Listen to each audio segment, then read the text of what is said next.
नमस्कार, स्वागत है आप सभी का एक बार फिर से बैंकर स्वीपर और एक बार फिर से हम लोग आपके साथ जुड़ गए हैं। दोस्तों, आप सभी के लिए एक बहुत अपॉर्चुनिटी आई है, बहुत ही बड़ी अपॉर्चुनिटी आई है। 3000 प्लस वैकेंसी निकाली है आईबीपीएस ने, institute of banking personal selection. तो क्या होता है आईबीपीएस, इसके लिए कौन कौन से स्टूडेंट्स एलिजिबल हैं, इसमें सैलरी अगर आपको नौकरी लगती है तो सैलरी कितनी होगी और किन किन चीजों का बात का ध्यान रखना है, क्या क्या सिलेबस होगा, प्री का और मेंस का इंटरव्यू होगा कि नहीं, डिटेल में विस्तार से बात करते हैं। लेकिन सबसे पहले हमारे जी एक्सपर्ट के पास चलते हैं, अभिजीत सर के पास, कि अभिजीत सर आईबीपीएस क्या होता है, व्हाट इज आईबीपीएस, और एक बच्चे को आईबीपीएस की नौकरी से क्या क्या चीजें मिल सकती हैं और वो आगे कैसे कॉन्ट्रीब्यूट कर सकता है। Sir thank you so much sir. दोस्तों, ये बात है फाइनेंशियल इंक्लूजन की। मतलब दोस्तों, एक बात है, हमारे देश में 2005 में आप मान के चलें कि टोटल पॉपुलेशन का केवल 37% पॉपुलेशन के पास केवल बैंक अकाउंट है दोस्तों। यानी कि सोचिए ज़रा सा, आपको पता है कि यार बैंक लोन बांटते हैं, देश में डेवलपमेंट होता है, लेकिन बैंक लोन कहाँ से बेटा बांटते हैं? आपके डिपॉजिट से। यानी बेटा टोटल पॉपुलेशन का केवल 37% पॉपुलेशन का बैंक थे बेटा। तो दोस्तों, हमारे देश में फाइनेंस मिनिस्ट्री ने तय किया कि हम लोग हर 1000 पॉपुलेशन पर एक बैंक की ब्रांच खोलेंगे। इसे बोलते हैं फाइनेंशियल इंक्लूजन, ताकि मतलब सबको जो है वो बैंक का जो मतलब फैसिलिटीज होती है वो मिले दोस्तों। डिपॉजिट का मिले, लोन का मिले। गाइस फॉर एग्जांपल सर, अभी जब कोविड-19 आया था, आपने देखा होगा जिनके भी प्रधानमंत्री जनधन योजना में अकाउंट थे, तो सरकार की तरफ से उनको दिया गया था वो 500 रुपए, 1500 रुपए मिले, 3 महीने मिले थे। या आज के टाइम पर क्या होता है, आप देखते हैं दोस्तों कि सरकार जो है विधवा पेंशन या फॉर एग्जाम्पल किसान के लिए पेंशन या गैस सब्सिडी ये अकाउंट में डाल रही है आपके। तो सरकार जो है वो बिचौलियों को खत्म कर रही है और सरकार आपके लिए तुरंत आपके द्वारा पहुंच रही है, मतलब कि प्रॉपर जो गवर्नमेंट की स्कीम से वो पहुंचे आप तक दोस्तों। इससे बड़ा फायदा देश को, और ये तभी बेटा हो पाएगा जब आपके अकाउंट बैंक में होंगे दोस्तों। तो बेटा अब क्या हुआ कि नीड पड़ी कि ढेर सारे बैंक होने चाहिए हमारे देश में, ढेर सारे बैंक। ठीक, तो उसके लिए बेटा क्या हुआ, भाई बैंक खुलेंगे, ब्रांच खुलेंगी तो जॉब्स नहीं क्रिएट होंगी दोस्तों। तो बेटा इसीलिए क्या हुआ, रिजर्व बैंक ने देखा कि मतलब आगे आने वाले टाइम पर हमें बहुत बड़ा मास चाहिए, मतलब एक लेबर चाहिए बहुत बड़ा। तो इसके लिए बेटा हमें एक संस्था बनानी पड़ेगी जिसका नाम क्या है, आईपीएस। ये लिखा भी है, ये ऑटोनोमस बॉडी है बेटा। ठीक, मतलब स्वयं से बॉडी है, ये किसी के अंडर में नहीं आती है। ठीक, ये ऑटोनोमस बॉडी है, सेटअप किया रिजर्व बैंक ऑफ इंडिया ने और जो हमारे पब्लिक सेक्टर बैंक है उन्होंने बेटा मिलकर। यानी गाइस, अगर आप लोग इसमें सेलेक्ट होते हैं तो आपको हमारे देश में 11 नेशनलाइज्ड बैंक में सिलेक्शन मिलेगा दोस्तों। या सुना, 11 नेशनलाइज्ड बैंक। मैंने आपसे पब्लिक सेक्टर बैंक नहीं बोला, ठीक है दोस्तों। देखिए, स्टेट बैंक ऑफ इंडिया भी हमारा क्या है, एक सरकारी बैंक है, लेकिन state bank of India exam अलग से होते हैं बेटा। नेशनलाइज्ड बैंक का मतलब होता है ऐसे बैंक जो पहले प्राइवेट थे, जो बाद में सरकार ने गवर्नमेंट के बना दी, उन्हें बोलते हैं नेशनलाइज्ड बैंक। यानी बेटा हमारे देश में 11 बैंक है नेशनलाइज्ड, वहीं पर आपको जॉब मिलेगी, सारी सरकारी जॉब ही है, परेशान होने की जरूरत नहीं है। और इसमें आप 2 पोस्ट पे सेलेक्ट होते हो, एक पीओ और एक क्लरिकल दोस्तों। ठीक, मतलब पीओ का मतलब क्या हुआ, मतलब आप जस्ट लाइक ब्रांच मैनेजर की पोस्ट पर जाओगे आप। क्लरिकल बेटा तो क्लरिकल दोस्तों। तो 2 पोस्ट पर आपका एग्जाम होता है दोस्तों, और सैलरी वैलरी सर बताएंगे आगे आप लोगों को। बिल्कुल, तो यहीं से मैं बात कंटिन्यू करता हूं कि 2 पोस्ट के लिए एग्जाम होता है, पीओ और क्लर्क। क्लर्क का नोटिफिकेशन आ चुका था, अब नोटिफिकेशन जो आया है वो आया है पीओ का। अब आपके लिए महत्वपूर्ण जानकारी क्या क्या है कि इस नोटिफिकेशन में, ये तो आपको समझ में आ गया कि पूरा इंट्रोडक्शन पार्टिसिपेटिंग बैंक सर ने जो 11 बोले, सर मैं दिखा भी देता हूं बच्चे को कि कौन कौन से 11 बैंकों में इनको नौकरियां मिलेंगी। ये वीडियो हम इसलिए कर रहे हैं कि जो बच्चा पहली बार इस नोटिफिकेशन को देख रहा है उसको बैंक के बारे में पता हो, उसको पता हो कि कौन कौन से बैंक पार्टिसिपेट कर रहे हैं। तो आप यहां पे देख सकते हैं कि ये जो अभिजीत सर ने बोला कि 11 बैंक पार्टिसिपेट कर रहे हैं, 4, 4, 8 और 3 11 बैंक है। इसमें एसबीआई नहीं है, एसबीआई का फॉर्म बाद में आएगा, पीओ का अलग आएगा और क्लर्क का अलग आएगा। ये आईबीपीएस पीओ का नोटिफिकेशन है जिसपे हम बात कर रहे हैं। ये वो आपके 11 क्या हो गए सर, बैंक हो गए। अब सवाल ये उठता है कि इस फॉर्म को भरना कब से है, एग्जाम डेट कब होगी और इसका पैटर्न वैटर्न सब विस्तार में डिस्कस करेंगे। पहले कुछ महत्वपूर्ण जानकारी, महत्वपूर्ण बिंदुओं पे बात करते हैं कि फॉर्म कब से भरा जाएगा और फॉर्म भरना कैसे, उस पर भी हम एक विस्तार में वीडियो लेके आएंगे। पहले सुनिए, ऑनलाइन एप्लीकेशन स्टार्ट हो जाएगा आपका बच्चों 1 अगस्त से आपका ऑनलाइन एप्लीकेशन स्टार्ट हो जाएगा। आईबीपीएस की वेबसाइट पर जब आप जाएंगे, मैं दिखा देता हूं इस तरीके से, यहीं पे लिखा रहा होगा अप्लाई ऑनलाइन, तो यहीं पे आप क्लिक करेंगे तो आप इस फॉर्म को क्या कर सकते हैं, अप्लाई कर सकते हैं। ठीक है भाई, आगे चलते हैं। इसकी 1 अगस्त से लेके 21 अगस्त तक ही इसका मतलब आपसे कहा गया है कि 21 अगस्त इसकी लास्ट डेट होगी, तो फॉर्म भर लीजिएगा टाइम से ही। उसके बाद इसकी पेमेंट भी 1 से लेके 21 तक है। अब एक यहाँ पे पॉइंट आता है कि download call letter for pre exam training. अब ये प्री एग्जाम ट्रेनिंग क्या होती है? बच्चों को लगता होगा सर हो सकता है पहले हमें ट्रेनिंग कराएंगे और बाद में पेपर लेंगे। बेसिकली प्री एग्जाम ट्रेनिंग क्या होती है कि जितने भी बच्चे ऐसे होते हैं जो SC ST कैटेगरी के होते हैं, उनके लिए सरकार बोलती है कि एग्जाम से पहले उनको एक ट्रेनिंग कराई जाएंगी जिसमें वो पेपर के पैटर्न के बारे में बताते हैं कि भैया पेपर का पैटर्न ऐसे आएगा। तो ये उन लोगों के लिए होता है जो सितंबर में उनकी ट्रेनिंग के कॉल लेटर आ जाएंगे। अब बात करते हैं आपकी जो प्री एग्जाम, कहाँ गया ये रहा, यहाँ से ऑनलाइन एग्जाम। सबके लिए जो इंपॉर्टेंट चीज़ है वो ये है कि सर जो हमारा प्री एग्जाम होगा वो कब होगा? तो प्री एग्जाम होगा सितंबर और अक्टूबर करके। अब मैं आपको यहीं पे डेट भी लिख देता हूँ। यहाँ पर इन्होंने डेट नहीं लिखी है। क्यों नहीं लिखी है? क्योंकि इन्होंने डेट का जिक्र किया था जनवरी में, एक कैलेंडर आया था उसमें। इसकी जो डेट लिखी गई है वो 23 सितंबर लिखी गई है बच्चों, ठीक है सर। 23 सितंबर और कुछ पेपर अक्टूबर में भी है, इसलिए स्लैश करके अक्टूबर भी लिखा गया है। तो ये आपका हो गया 23 सितंबर को IBPS PO का पेपर। अगर बात करें प्री आपका सितंबर में होगा तो मेंस कब होगा? आगे चलते हैं सर। ये देखिए ब्लैक से बिल्कुल बोल्ड करके लिखा हुआ है कि जो मेंस एग्जाम होगा वो नवंबर को होगा। नवंबर की भी मैं डेट देता हूँ, 10 नवंबर इसका मेंस एग्जाम होगा सर, ठीक है सर। तो 10 नवंबर को आपको इसका मेंस एग्जाम देखने को मिलेगा। ये हो गई सर आपकी मेंस की डेट। इसके बाद इसका रिजल्ट कब आएगा? रिजल्ट आएगा दिसंबर में। प्री का रिजल्ट आ गया आपका अक्टूबर में और मेंस हो गया नवंबर में। उसके बाद आपका क्या कहते हैं, मेंस का रिजल्ट दिसंबर में आ गया। अब जैसे कि ये एग्जाम 3 फेज में होता है, पहला प्री हुआ, दूसरा मेंस हुआ और तीसरा भी सर इंटरव्यू होगा इसका बच्चों कब? कॉल लेटर आपको जनवरी फरवरी में आ जाएंगे, इंटरव्यू होगा सर जनवरी और फरवरी में। जनवरी और फरवरी में आपके इंटरव्यू करवाए जाएंगे। इंटरव्यू करवाने के बाद उसका अलॉटमेंट आएगा सर अप्रैल 2024 को। ये पूरे के पूरे पॉइंट्स हैं, एक बार इसको लिख लीजिएगा आप लोग और इसको ना लिख के अपने चिपका दीजिएगा जहां पे आपकी स्टडी टेबल हो। इस बार सपना IBPS अपना। तो क्या करना है वहां पे? प्री एग्जाम की डेट लिख दो, मेंस एग्जाम की डेट लिख दो, इंटरव्यू लिख दो कि सर कब होने वाले हैं, जनवरी और फरवरी में। हम चारों लोग, सर आप भी आ जाइए विशाल सर, पुनीत सर, चारों लोग आपको प्री से लेके मेंस से लेके इंटरव्यू तक आपको गाइड करेंगे कि इस नोटिफिकेशन को तैयार कैसे करना है। जो जो बातें हम आपको आज बता रहे हैं, जो बिगनर है उसके लिए बहुत अच्छा नोटिफिकेशन है, क्योंकि हम देख रहे थे यूट्यूब पे काफी लोगों ने नोटिफिकेशन कर दिया है, बट एक होता है ना सर, अभी भी मेरा मन नहीं भरा, उस चीज को नहीं समझ पा रहा हूं जिसके लिए मैं नोटिफिकेशन देखने गया था। इसलिए विस्तार में बता रहे हैं कि चिपका देना आपकी बार कि IBPS इस बार अपना है, ठीक है सर। तो ये अलॉटमेंट 1 अप्रैल को, जब 1 अप्रैल आएगा सर तो मैसेजेस आते हैं ना भर भर के, सर मेरा सिलेक्शन हो गया, मुझे यूनियन बैंक मिला, मुझे ये बैंक मिला, मुझे वो बैंक मिला। इस वीडियो में हम ये भी बताएंगे कि जो नोटिफिकेशन आया इसमें वैकेंसी कितनी और बढ़ सकती हैं। तो 1 बाय 1 ये खत्म हो गया। आइए विशाल सर आप पकड़िए आगे का मोर्चा। तो ये मैंने इनको बताई सर डेट, समझ गया, मैं देख रहा था, ठीक है। सर। लाओ सर आगे बता देता हूँ। दोस्तों देखो, डेट काम की चीज हो गई। अब हम काम की चीज में फिर आते हैं, गो टू इंडेक्स पे आते हैं। हम लोग यहाँ तक आ गए, ठीक है। एलिजिबिलिटी इंट्रोडक्शन हो गया। एलिजिबिलिटी क्राइटेरिया पे आते हैं। तो दो बेसिकली मोटे मोटे क्राइटेरिया होते हैं, इंडियन वाली बात नहीं करो। पहला एजुकेशन को ध्यान रखना होता है, दूसरा आपकी एज। सो आप एलिजिबिलिटी क्राइटेरिया में आएंगे, ये रहा। नेशनैलिटी सबसे नंबर 1 हट गया, सेकंड नंबर भी यहां पर आ गए। एज है दोस्तों 1 अगस्त 2023 को ये काउंट करनी है। 20 मिनिमम होनी चाहिए, 30 मैक्सिमम। ऐसे काउंट नहीं कर पाओगे, काउंट करने के लिए दिया हुआ है।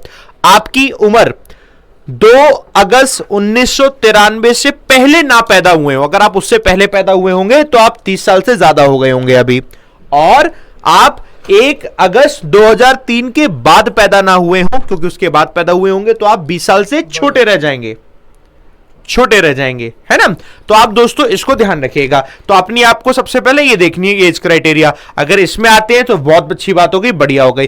दोस्तों आप में से काफी सारे बच्चे जो कि अनरिजर्व्ड कैटेगरी से हैं, तो आप अपनी कैटेगरी के हिसाब से वही जो डेट है आपको 5 साल का रिलैक्सेशन मिलता है अगर आप SC और ST कास्ट से, और अगर आप OBC से हैं तो आपको 3 साल का रिलैक्सेशन मिलता है, और 10 साल का मिलता है अगर वही आप पर्सन्स विद बेंचमार्क डिसेबिलिटीज, जो कि इसमें डिफाइन की गई है, इसके अकॉर्डिंग है ना।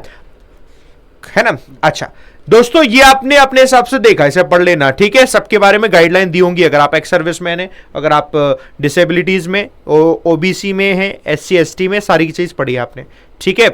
और अगर किसी भी तरीके की डिसेबिलिटी है ना, सबके बारे में दिया हुआ है, चाहे आप विजुअली इंपेयर्ड हो, चाहे आपके सामने हियरिंग की समस्या हो, ठीक है। तो अब हम जल्दी से आगे बढ़ते हैं। ये क्राइटेरिया के बाद एजुकेशन, ये अभी अपने यही चल रहा है अपना, ठीक है।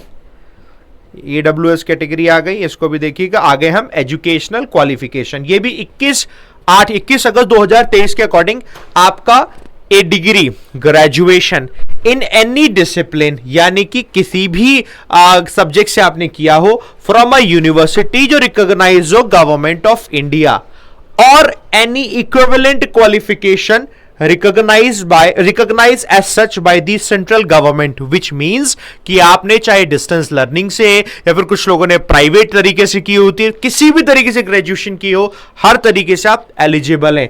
लेकिन ध्यान रखिएगा कि आपका जो भी एग्जाम, देखो यहां पे लिखा होगा, डेट नहीं लिखी हुई है, लेकिन ग्रेजुएशन आपकी कंप्लीट हो जानी चाहिए। यहां लिखिए डेट, देखो आपका जो रिजल्ट है 21/8/2023 से पहले आ चुका हो, आपके पास डिग्री ऑब्वियसली नहीं होगी, मार्कशीट नहीं होगी, लेकिन इंटरनेट पर रिजल्ट आ चुका होगा, वो आपके पास होना चाहिए। तो ये आपको दूसरी चीज ध्यान रखनी है, जो कि आपका होगा एजुकेशनल क्वालिफिकेशन का क्राइटेरिया, ठीक है। अच्छा, जो भी रिजल्ट आया होगा इसमें दिखा हुआ है, वो आपको सबमिट करना होगा इंटरव्यू के टाइम पर, मतलब ऐसे कोई नॉर्मल बात है, कोई वो बड़ी बात नहीं है। आ जाओ जरा, अब इसके बाद आगे बढ़ते हैं। तो एज हो गई यहां पर, और इसके बाद हमने रिजर्वेशन की सारी बात कर ली थी, एजुकेशन क्वालिफिकेशन की बात करती। क्रेडिट हिस्ट्री सर आप बता दीजिए, आपने सिविल स्कोर के बारे में बताया भी था क्लर्क में। दोस्तों ये नई चीज़ इंट्रोड्यूस हुई है अभी, मतलब हमने पहली बार इसको इसी बार देखा। ग्रामीण बैंक में लिखा हुआ है, the candidate applying shall ensure that they maintain a healthy credit history and shall have a minimum CIBIL score of 650 और अबव। दोस्तों बेटा इसका बेटा मतलब क्या होता है कि आपका जो स्कोर होना चाहिए सिविल का, वो 650 होना चाहिए। अगर आपको नहीं पता है कि स्कोर हम कहाँ से देखें, आप किसी ऐप से मत देखना, बिकॉज वो गलत होते हैं। आप सीधे अपने बैंक में जाना, या कोई भी मतलब कोई भी फॉर एग्जांपल कोई कंपनी फाइनेंस की है, जैसे महिंद्रा फाइनेंस या किसी की ब्रांच हो, आप वहाँ पे चले जाएं, वहाँ पर आधार नंबर देना होता है, तो वो आपको सिविल बता देंगे एकदम एक्यूरेट दोस्तों, ठीक। अच्छा, अगर दोस्तों आपने कभी लोन लिया ही नहीं है और आपका सिबिल स्कोर 0 है, तो आप अप्लाई कर सकते हैं। परेशान मत होना इसमें। बहुत सारे बच्चे बोले कि सर हमारा ये सिर्फ उन्हीं लोगों के लिए है जिन्होंने लोन लिया है, समझ गए, ठीक है। अगर आपने लोन नहीं लिया आपने कोई भी, तो कोई दिक्कत ही नहीं है आपके लिए। हाँ, अगर आपने लोन लिया अपने नाम पे बेटा, तो आपका जो स्कोर है वो 650 होना चाहिए, इसमें कोई कंफ्यूजन मत रखना दोस्तों, ठीक है। और दोस्तों आपके एप्लीकेशन फी की बात करते हैं। सो आपके सामने SC ST PWBD कैंडिडेट के लिए 175 रुपीज है, और बाकी सभी के लिए जो बचते हैं यानी कि OBC और अनरिजर्व्ड कैटेगरी या EWS कैटेगरी 850 रुपए है, जो कि हमारा जो बैच है उससे बहुत सस्ता है। महापैक भी बहुत सस्ता दिया था ताकि आपको कोई परेशानी ना हो। आप में से बहुत सारे बच्चे हैं जो कि पढ़ाई को लेकर तो एटलीस्ट दिक्कत ना हो, क्योंकि पढ़ाई के लिए तो आप हमसे कह सकते हैं सर फी कम कर दो, तो हम कम कर देते हैं। यहाँ पर कह भी नहीं सकते, तो खैर कोई बात नहीं है, उतना पे जरूर करिएगा। चलो ठीक है, ये हमारा पेमेंट की बात होगी। अब आ चलते हैं दोस्तों स्ट्रक्चर में। ये सेम स्ट्रक्चर होता है IBPS PO का, क्लर्क का, और यही सेम स्ट्रक्चर SBI PO का होता है, क्लर्क का होता है। तो दोस्तों इंग्लिश आती है, 30 क्वेश्चन होते हैं और 30 ही उसके मार्क्स होते हैं, और 20 मिनट इसमें मिलता है, ठीक है। मैथ्स में 35-35 होता है, 20 मिनट मिलता है। रीजनिंग में भी 35-35 20 मिनट होता है, यानी कि 100 क्वेश्चन हो गया, हर क्वेश्चन 1 मार्क का हो गया, 100 मार्क्स को आपके टोटल होते हैं, और हर किसी के लिए 20-20 मिनट आपको अलग अलग अलॉट होता है। और ध्यान रखिएगा, आपको यहां पर इंडिविजुअल हर एक सेक्शन की कट ऑफ को क्लियर करना होता है। SBI में ऐसा नहीं होता है। SBI में क्या होता है कि ओवरऑल कट ऑफ आपको निकालनी होती है, बट यहां इंडिविजुअल कट ऑफ भी आती है और ओवरऑल कट ऑफ भी, यानी सेक्शनल कट ऑफ भी क्लियर करनी है आपको, इंग्लिश की भी, मैथ की भी, रीजनिंग की भी, और ओवरऑल कट ऑफ भी क्लियर करनी। अब आपने यहां से कट ऑफ क्लियर करी, कट ऑफ क्लियर करने के बाद आप आते हो दोस्तों मेन एग्जामिनेशन में। मेन में देखो दोस्तों, रीजनिंग आता है, कंप्यूटर एप्टीट्यूड आता है। कंप्यूटर कितना आता है वो आपको जितना भी आता है, कोई क्वेश्चन नहीं आता है सर, वो लिखा होता है। कभी कहा भी जाता है, कभी नहीं एक्चुअली जाता, जैसे मतलब नहीं बिल्कुल ही नहीं आता आता है। पुनीत है। पुनीत सर के तो कंप्यूटर एप्टीट्यूड बच्चे को कहते हैं बिल्कुल नहीं पढ़े। तो दोस्तों एक्चुअल में क्या है, लाओ मैं माइक से बता दो सर। एक्चुअल में रीजनिंग एबिलिटी एंड कंप्यूटर में यहाँ पर केवल एक क्वेश्चन आपका कभी कभी पूछ लेता है, बाइनरी कोडिंग का वाला या फ्लो चार्ट वाला, तो उसके लिए आप परेशान ना हो, अभी हम जिंदा हैं। सर आप ही पढ़ा तो बाइनरी कोडिंग और फ्लो चार्ट वाला दोनों चीजें आपको यहाँ पर मैं ही कवर करा दूंगा। इसके अलावा वैसे फ्लो चार्ट तो खैर एक ही बार शायद आज तक पूछा है, और बाइनरी कोडिंग भी उसने अभी तक एक ही बार पूछा है सर, उसके अलावा पूछा ही नहीं है। परेशान आप बताइए आपका जनरल अवेयरनेस इकोनॉमी। अभी सर यार देखो, मुझे लग रहा था कि इस बार स्टेट बैंक ऑफ इंडिया का पैटर्न फॉलो किया जाएगा। मतलब स्टेट बैंक ऑफ इंडिया ने नंबर बढ़ा दिए हैं जीए में, है ना, 60 नंबर कर दिए हैं। लेकिन यहाँ पे बात करें तो यहाँ पर कोई भी चेंजेस नहीं मिले हमें। सेम लास्ट ईयर ही हमारा 40 क्वेश्चन 40 मार्क्स का है। और अगर हम जीए की बात करें, लिखा है general oblique economic oblique banking awareness, यानी जनरल मतलब करंट अफेयर्स हो गया, इकोनॉमी मतलब इकोनॉमिक्स जिसमें आप नेशनल इनकम पढ़ते हो, बजट पढ़ते हो, जैसे पढ़ते हो। बैंकिंग अवेयरनेस का मतलब वही हो गया पूरा बैंक के बारे में। फॉर एग्जांपल जैसे करंट अकाउंट क्या है, सेविंग अकाउंट क्या है, डिजिटल बैंकिंग क्या, यूपीआई क्या है, नई चीज़ें जो हैं वो सब एग्जाम पूछी जाती हैं आपसे।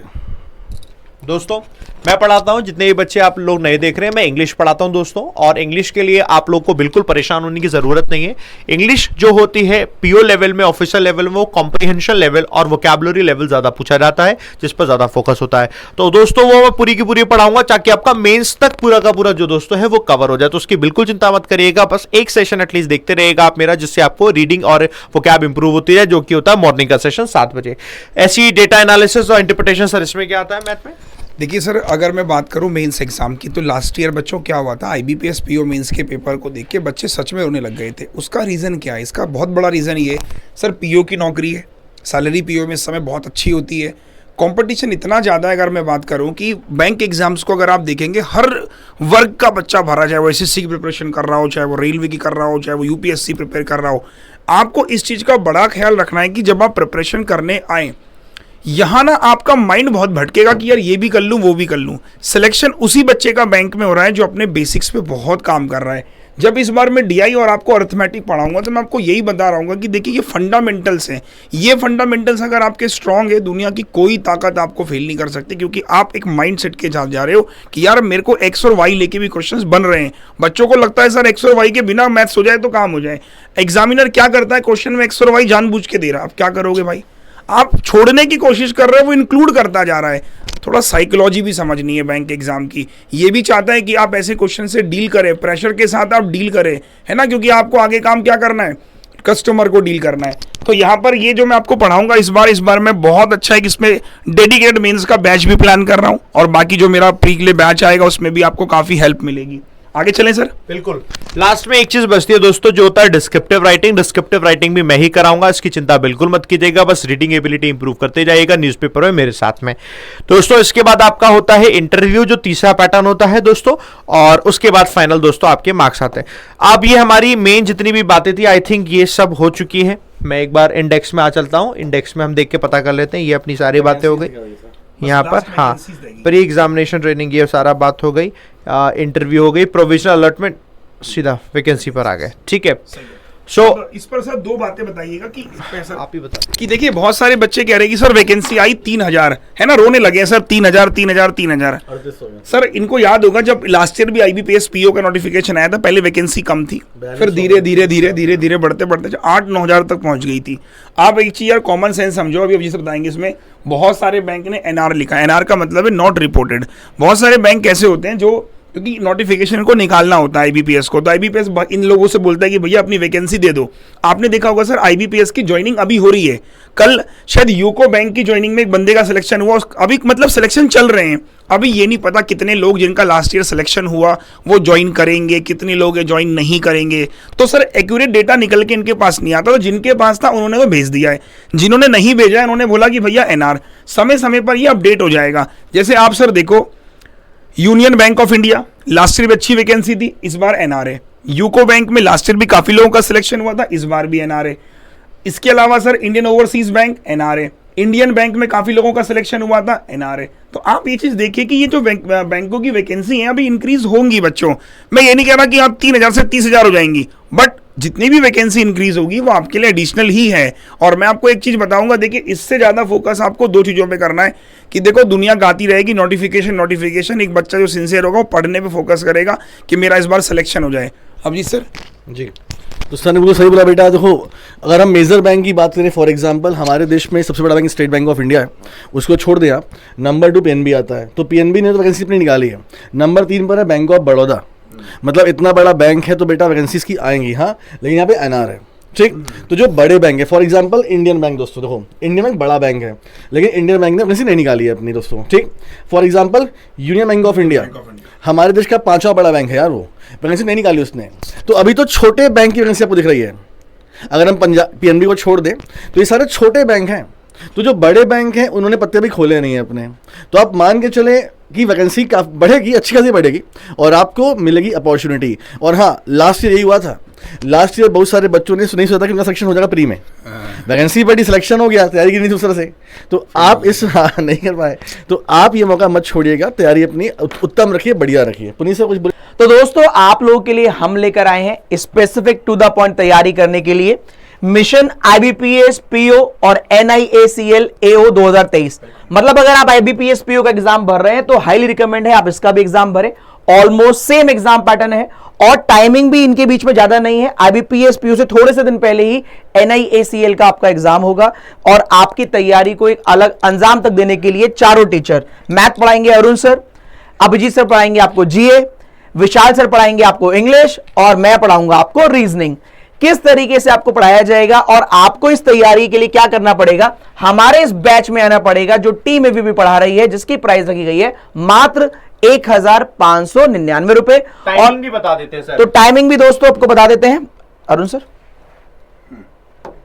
सर इंग्लिश ये नीचे लिख दीजिए सर, सभी के नीचे लिख दीजिए, नाम के नीचे, बच्चे को याद रहेगा, है ना। ठीक है सर इंग्लिश लिखिए 12 बजे, पहले मैथ्स लिखता हूँ 3 बजे। हाँ 3 PM।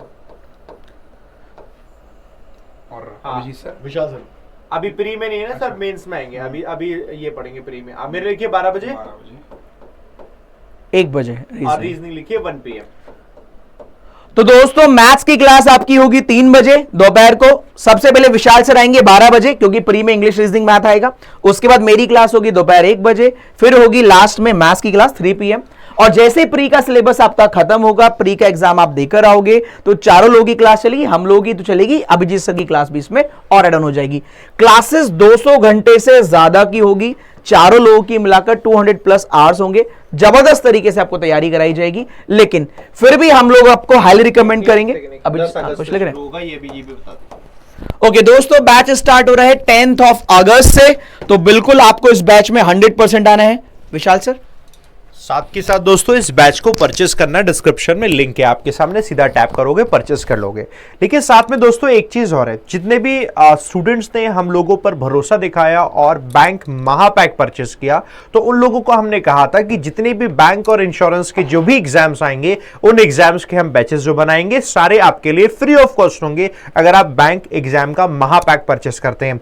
तो वही दोस्तों मैं भी आपको हाईली रिकमेंड करूंगा, अगर आपका टारगेट है ना, अगर नहीं है तो कोई बात नहीं। अगर टारगेट आईबीपीएस पीओ के बाद आगे आने वाला एग्जाम एसबीआई पीओ भी है, एसबीआई क्लर्क भी है, आरबीआई का असिस्टेंट का एग्जाम भी है और अदर इंश्योरेंस सेक्टर के एग्जाम भी हैं, अगर वो बाकी सारे एग्जाम्स भी अगर आपके टारगेटेड हैं, तो आप दोस्तों हर एक बैच के लिए अलग अलग फीस पे करने की जरूरत नहीं है। आप बैंक एग्जाम्स महापैक ले सकते हैं, जिसका प्राइस अभी दोस्तों आप सब लोगों के लिए था 3000 रुपए, और उस 3000 रुपए के लिए आप सब लोगों को दोस्तों 10 अगस्त तक, क्योंकि 10 अगस्त से बैच स्टार्ट हो जाएगा, आप सबके लिए प्राइस रख दिया है 1999 रुपए।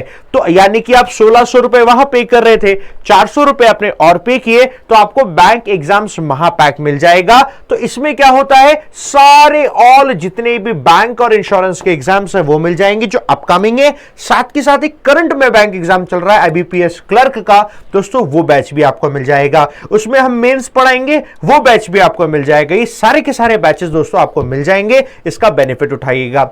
परचेस कैसे करना है, क्लास कहां से होगी, उसके लिए लिंक दिया है एक आपको डिस्क्रिप्शन में, उस पर आप टैप करेंगे तो अगर आप लैपटॉप पर पढ़ रहे हैं दोस्तों, तो लैपटॉप पर आपकी अनअकैडमी की वेबसाइट ओपन हो जाएगी, वहां से परचेस कीजिएगा।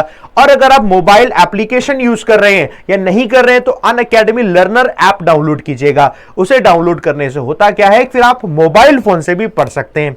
अब ये दोस्तों मैंने टाइमिंग जैसे आपको बताई, बट हो सकता है कि आपको इस टाइमिंग में ऐसा लगे कि मैं लाइव नहीं पढ़ सकता, लाइव क्लासेस नहीं पढ़ सकता, तो कोई प्रॉब्लम वाली बात नहीं है, आप रिकॉर्डेड देखिएगा। आप अगर आप आओगे तो स्टोर पर अगर आप होगे, जैसे नए बच्चे नहीं पता स्टोर क्या है, तो कोई बात नहीं, सीधा लिंक पर टैप करना, बैच मिल जाएगा। वरना स्टोर पे आओगे इस तरीके से आपको दिख रहा होगा, अभी 2999 है, लेकिन अभी इस वीडियो के खत्म होते